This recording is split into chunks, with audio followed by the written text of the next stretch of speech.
World of Warcraft is a massive game, and there is so much to explore and do in WoW that it is basically impossible to know everything about the game. There has even been things in the game that Blizzard has never released but has been put into development that most people have never even seen. In this video we will be going over 15 things that you probably never knew about World of Warcraft. But before this video starts, can this video reach 1,000 likes? If this video could reach 1,000 likes, that would mean the absolute world to me. Alright, so fact number one is that Outland and Northrend were originally planned to be released in Vanilla WoW.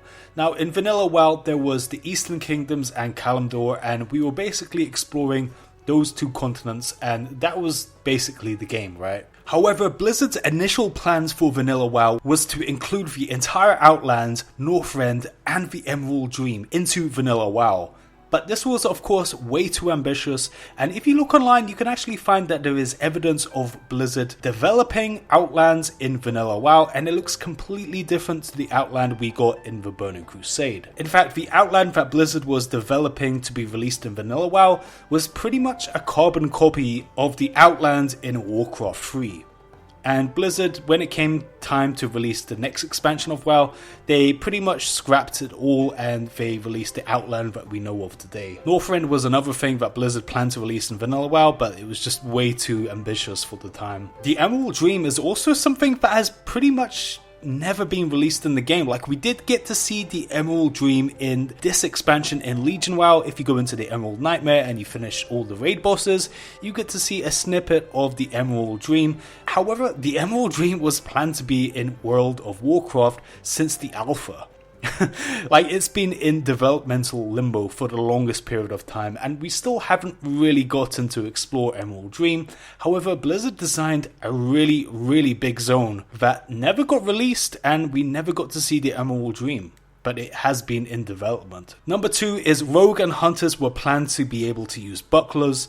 Now, if you don't know, there are two types of shields that you can find in the game. Like, if you look at some of the old shields in the game, you will see that there is two distinct types of shields. There is the bucklers, and then there is the traditional shields. You know, rogues and hunters back in the day were actually designed to be able to equip something called a buckler, which is basically like a shield, but not that good. It was just like a small shield. Many of the models for the shields in the Vanilla WoW items were actually bucklers, but Blizzard scrapped this idea and they thought, what's the point in having rogues and hunters with defensive items when they aren't ever going to be tanking? So Blizzard scrapped that, and now bucklers and shields are just the same category. It is all shields. In Alpha World of Warcraft, there were several islands that are unreleased into the game. One of them were Gil'jaar's Isle and the island of Dr. Lepidus. These were some pretty interesting islands, and we never ever get to see them in the official game. In the Alpha WoW world, you can actually go to these islands, and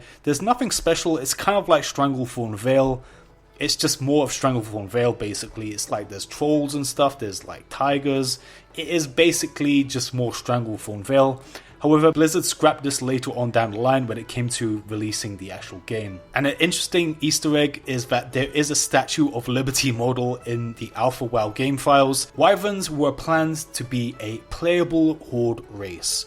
Now, this is something pretty crazy, but Blizzard were actually in the works of developing the Wyverns as a playable race, and they were going to be joining the Horde, and it was not just a mount that you would ride, but it would actually be a playable race. I'm not sure how they would plan that. I have no idea how that would actually work. So there must have been the only race that could fly, which would be pretty overpowered in Vanilla WoW. Tier 2 sets were designed without graphics. Now, the Tier 2 sets for the longest period of time never really got the models they deserved. In fact, the Tier 2 sets, unlike the Tier 1 sets, which looked amazing, and many people really wanted to get the Tier 1 sets in Vanilla WoW, the Tier 2 sets for a long period of time, up until it got patched, really didn't have any notable graphics. In fact, the actual models Blizzard used to be in the Tier 2 sets were absolutely hideous. In fact, these Tier 2 items were basically just your run-of-the-mill items that you could find anywhere in the game. The Rogues Tier 2 set, instead of the Bloodfang set we know of today, it was basically just some red leather items, just some random red leather equipment. The Warrior Tier 2 set was just it was just the blue armor set. That's what it was. Fortunately, Blizzard came to the realization that this was a pretty bad idea, and they actually gave the tier 2 sets for models they deserved.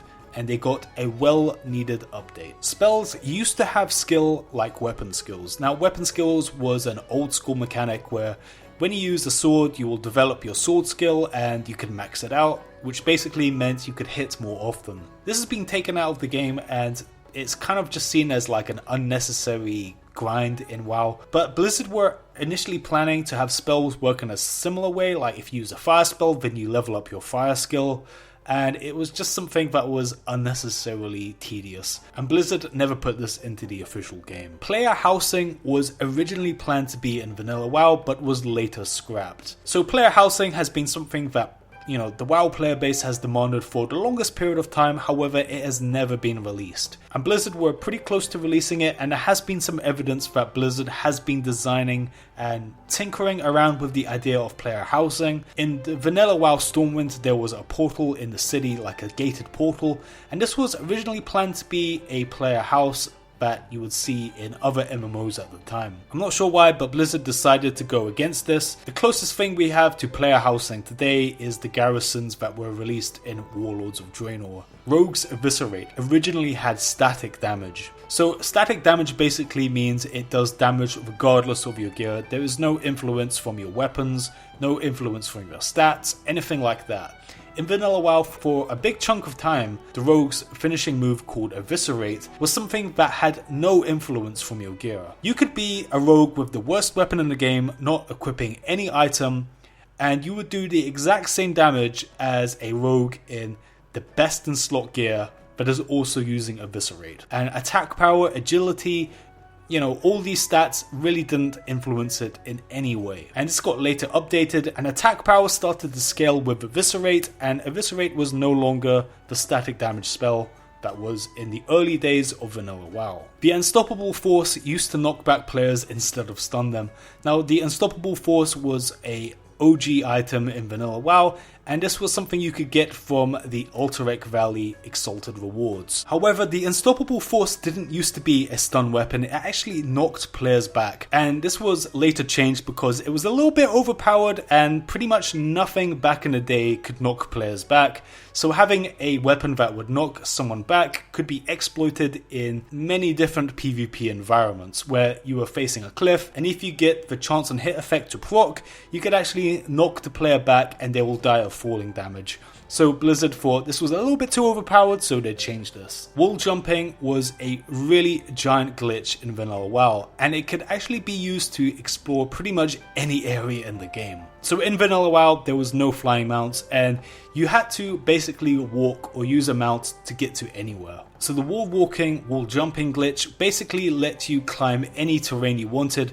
So there would be a steep vertical mountain and you could actually just walk around there. It was pretty insane, and you could use that to explore many places that you were never supposed to visit. A GM once gave a player a fluorescent green Mechanostrider by accident. There is a mount in the game called the Fluorescent Green Mechanostrider, and this is an amazing mount. In fact, there has only been one player that has ever obtained this mount, and the reason for that is that this is an unobtainable item. However, a GM once accidentally gave a player this amazing mount, and they are the only ever player to acquire this mount. Chris Metzen voiced Nefarian, Thrall, Rexar, Varian Wren, Sourfang, Ragnaros, and more. He's a pretty talented guy, and it is amazing that almost all of the voices that you hear in World of Warcraft are actually coming from Chris Metzen. Boats used to be really glitchy, and you could basically use a spell or ability and it would send the other opposing faction flying across the continent. Some of these spells were Death Grip, any fear effect would just like send the player flying into like glitchy oblivion. Death Grip or anything like that, the player would just be completely glitched out. They might fall through the world, they might just be like transported to another part of the continent. You would fall through the boat and you would be stranded at sea, That is the best case scenario. Or you could just fall through the world and you would die, and you would have to take the resurrection sickness. Darkshore used to be dark. Really, really dark. In fact, Darkshore initially was planned to be so dark that you needed torches to even navigate the zone. Kind of like in Dark Souls, there are some zones that you require a torch to navigate and see properly. Darkshore was planned in this way, and this is why the NPCs in Darkshore often are carrying torches. Blizzard later realized this was a little bit too hardcore and this didn't really fit the game world. Alright, and the last fact is in the Undercity throne room, if you increase the ambient sounds to the max, you can actually hear Arthas and some of the cutscenes in Warcraft 3 start to play.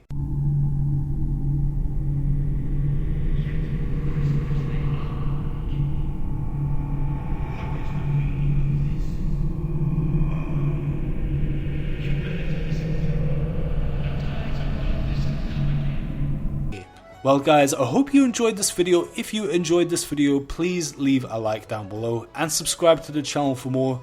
This is vaulty, signing out.